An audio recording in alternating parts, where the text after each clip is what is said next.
changes calling, but you need healing now for all good reasons. The change is coming.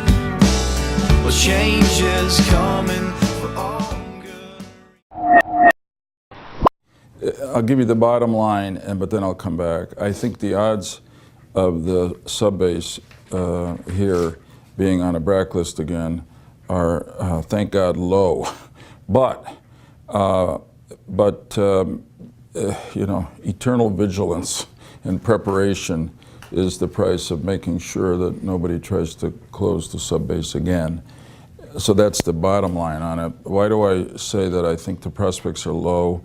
Even in a tough budgetary climate, as I think you know, the Chief of Naval Operations recently, Admiral Greener, came in and spoke to me and Dick Blumenthal and Joe Courtney. It came in really about the attack submarine budget, which we all expressed concern to him personally, directly about, because though it was funded pretty well compared to other defense programs in next year's budget and the 5-year program for the Pentagon, they took, we thought we had reached the goal we wanted, which is that the federal government would authorize and appropriate for 2 attack submarines every year until we got up to the number we wanted.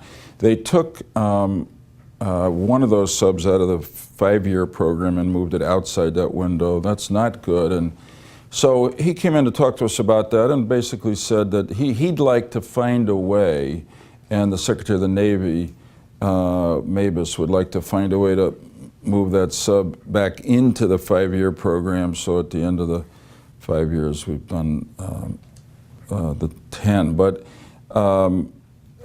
as part of that, he gave us a really interesting projection of what would happen at the base, and he said even because you know there's a focus now going on in the Pentagon and in our foreign policy, which is more directed to the Asia-Pacific region. There's some good reasons for that, but we can't overdo that.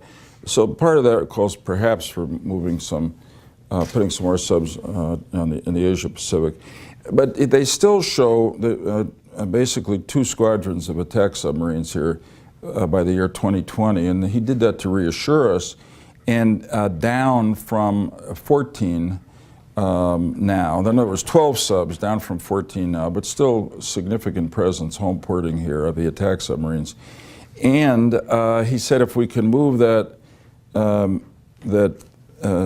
one sub back into this 5-year defense program, we could be at 13 in 2020. It was still strong. And so we naturally asked him about the background, and he said that he feels very strongly that the Groton New London subbase is not excess capacity, that it is a vital, critically necessary base for America's, for the Navy's needs and for America's national security. So I was encouraged by that, but you know, we've learned before, you can't rest at all until the process starts, the list comes out, and we're not on the list. And we had a near-death experience last time, which was when it was on the list the first time, the base. I was one of the most upsetting days I've had in my 23 and a half years. When we won the argument with the BRAC Commission and they took it off the list, it was one of the most thrilling moments I've had in my 23 years, maybe the most thrilling, because it was a sort of comeback from being on the mat. I'll just really briefly additionally say that, you know, since that last BRAC round, the federal government has invested considerably more money. There's been an upgrading of the base. Some older facilities have been taken down.